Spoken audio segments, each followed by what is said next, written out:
नमस्कार सभी अध्यापकों और अध्यापिकाओं का कौटिल्य एजुकेशन हब चैनल में एक बार फिर से आपका स्वागत है। केवीएस की तैयारी मैं आशा करता हूं कि आपकी अच्छी चल रही होगी और इसी तरीके से आप तैयारी करते रहें वीडियो के साथ साथ, ताकि सारा सिलेबस आपकी आंखों से निकलना बहुत ज़रूरी है, वो भी एनसीईआरटी का। तो हम आज बात करेंगे, हम आज अपना छठी क्लास का ही 5वां चैप्टर लेके आए हैं, अक्षरों का महत्व। गुणाकर मूल्य इसके लेखक हैं। तो आज अक्षरों का महत्व है क्या, निबंध है ये अक्षरों का महत्व, ये ध्यान रखना। सबसे पहले ये प्रश्न बनेगा कि ये क्या है निबंध। निबंध होता है नियमों में बनी हुई एक श्रृंखला, नियमों के तहत बनी हुई एक चीज़, उसको बोलते हैं निबंध।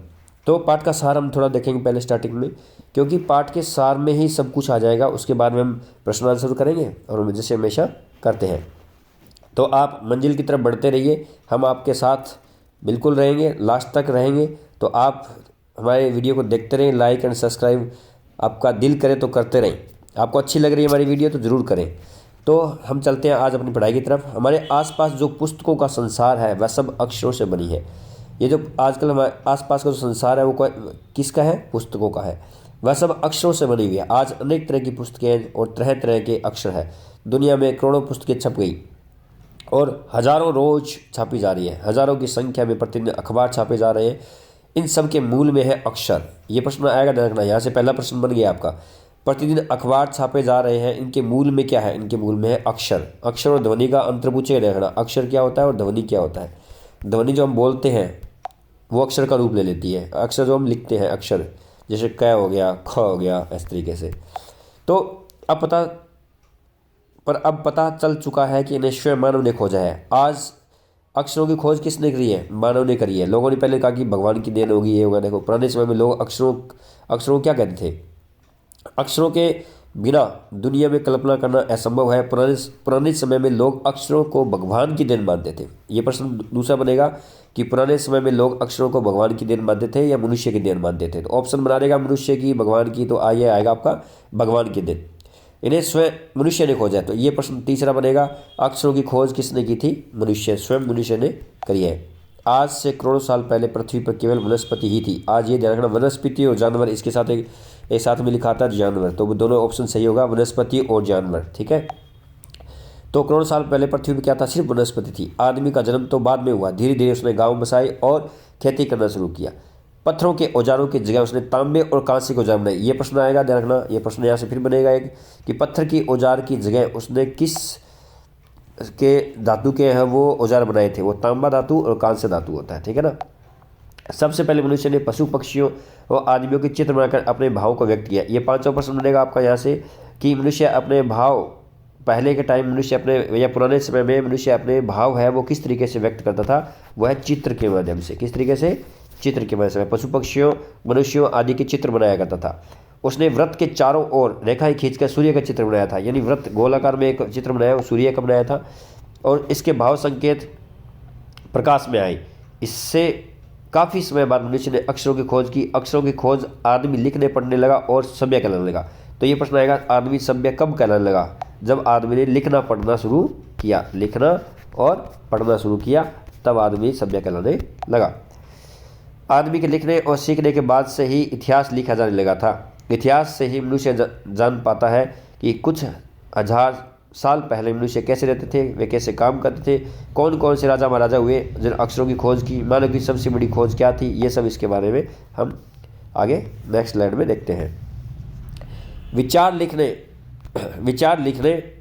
और आने वाली पीढ़ी के काम आने लगे और मनुष्य के अत्यंत तीव्र गति से विकास किया। अतः हम सबको अक्षरों की कहानी मालूम होनी चाहिए। तो हमें इस तरीके से सबको अक्षरों की कहानी है वो मालूम होनी चाहिए। कठिन शब्दार्थ देखते हैं हम यहाँ पे कुछ आए हैं। तो तदाद मतलब होता है संख्या, मूल मतलब होता है जड़ या उद्भव, जरिए मतलब होता है माध्यम, चहु मतलब होता है चारों दिशाएं, द्योतक मतलब होता है प्रतीक या संकेत होता है। देखना, द्योतक का मतलब होता है या तो प्रतीक या संकेत। सिलसिला मतलब क्रम वाइज। ठीक है। कौम मतलब होता है जाति, 2 मात्रा लग जाती है। कौम का मतलब होता है जाति। लिपियाँ आपको पता ही है, जैसे फारसी की उर्दू लिपि, उर्दू की जो लिपि है वो फारसी होती है, इंग्लिश की होती है वो हिंदी की लिपि होती है। इसी तरीके से सबकी अलग अलग लिपियाँ होती हैं। लिपियाँ होती है ध्वनि या अथवा भाषा को लिखने का जो ढंग होता है उसको बोलते हैं लिपियाँ। अनादिकाल में युग के शुरुआत का समय देखिए, अनादिकाल किसे कहते हैं? युग की जब शुरुआत हुई थी उस टाइम का जो समय होता है उसको बोलते हैं अनादिकाल। प्राग ऐतिहासिक काल, इसको प्राग प्लस, इसमें प्राग क्या होता है? प्राग में उपसर्ग लगा हुआ है देखना, और इसमें प्राग में भी प्र उपसर्ग लगा हुआ है, ये आपको याद रखना है। तो प्राग में प्र उपसर्ग हुआ है और प्राग देखो इस तरीके से लिखा जाएगा।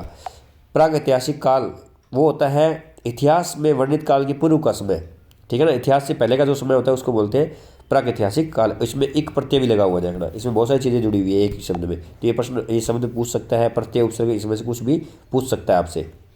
तो आगे चलते हैं, इसमें कुछ प्रश्न बनते हैं वो हम पढ़ेंगे स्टार्टिंग में।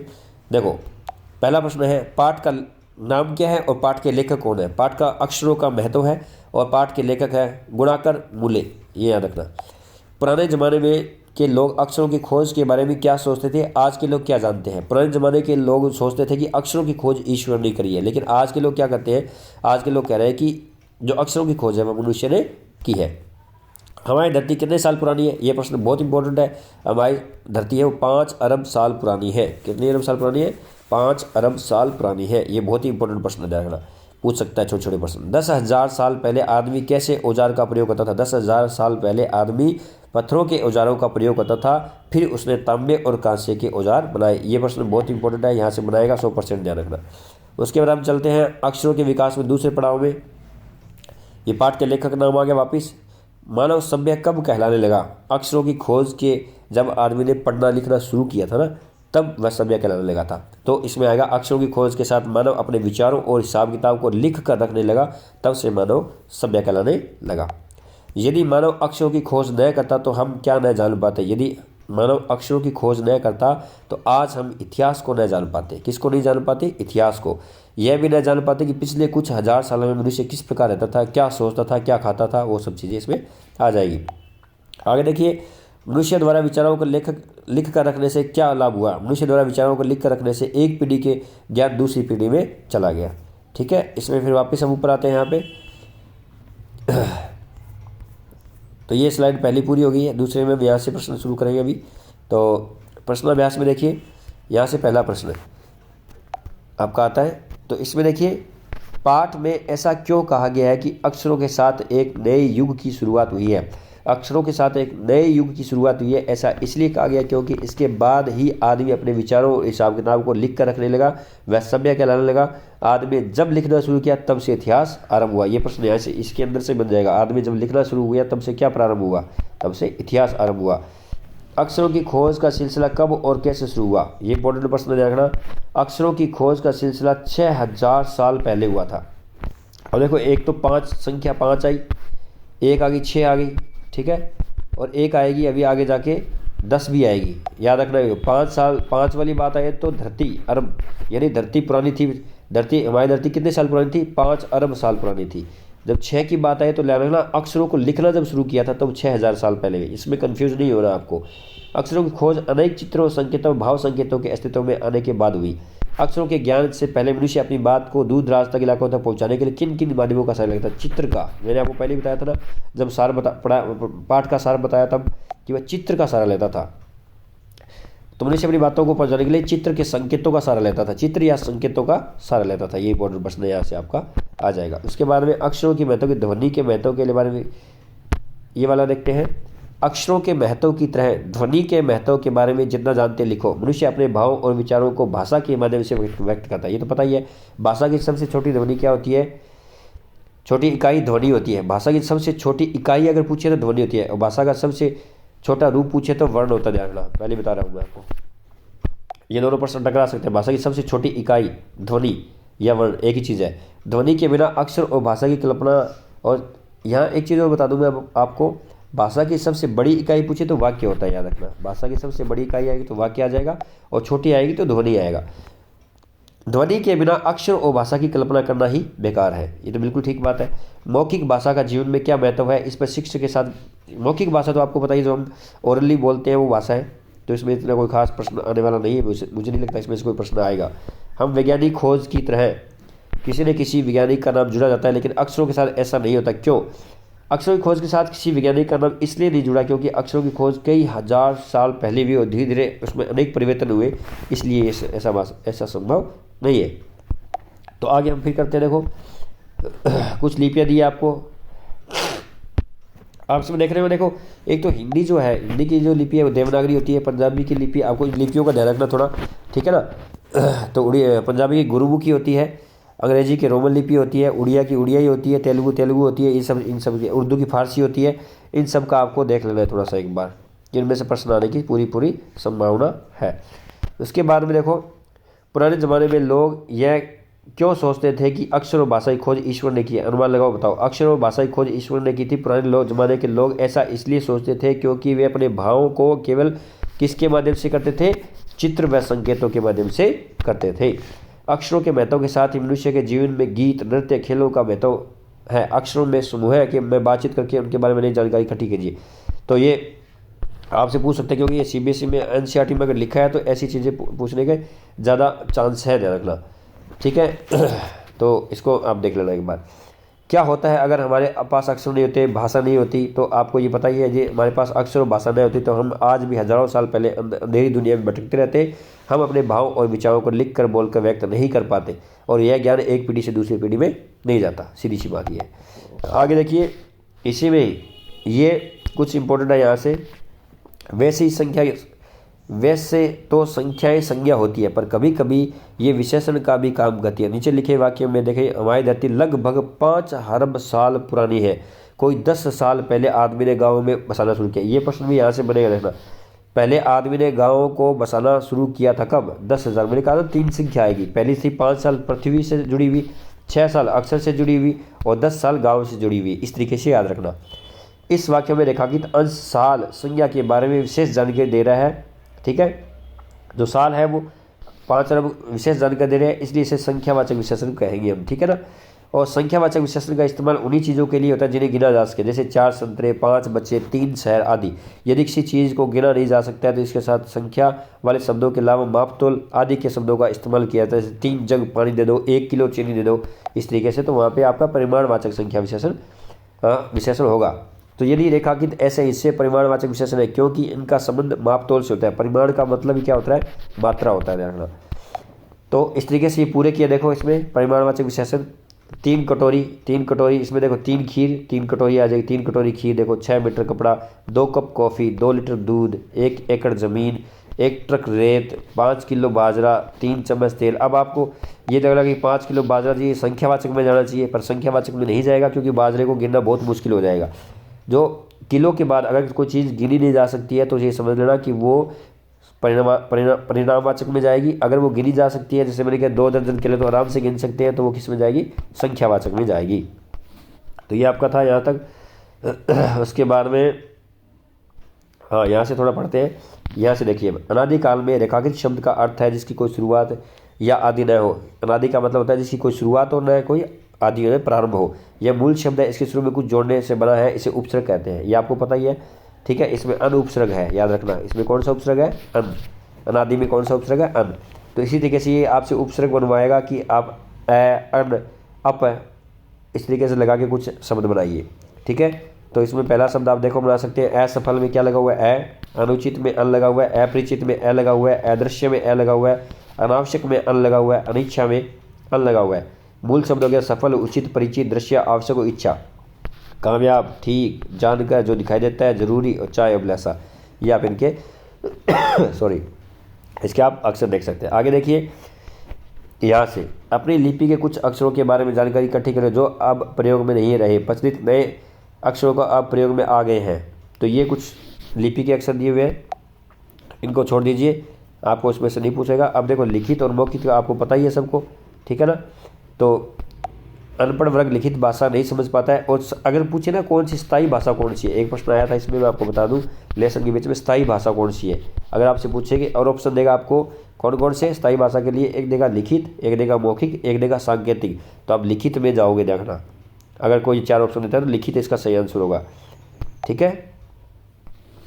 और इसके बाद में चलते हैं नीचे। इसके बाद में ये मौखिक ध्वनि आ गई। इसमें ये यहाँ से अतिरिक्त प्रश्न में आ जाइए, आप यहाँ पे आ जाते हैं। अब हम कुछ अपने एमसीक्यू करेंगे इस लेसन से संबंधित। आपने लेसन को समझा, प्रश्नों को समझा, अब हम करेंगे एमसीक्यू, अतिरिक्त प्रश्न जो हमारे हैं। पुराने ज़माने के लोग क्या सोचते थे? कि अक्षरों की खोज अब किसने करी है? ईश्वर ने करी है। पुराने ज़माने के लोग ये सोचते थे। हमारी यह धरती लगभग कितने में, क्या धरती जब आए, पृथ्वी जब आए तो कितनी हो जाएगी?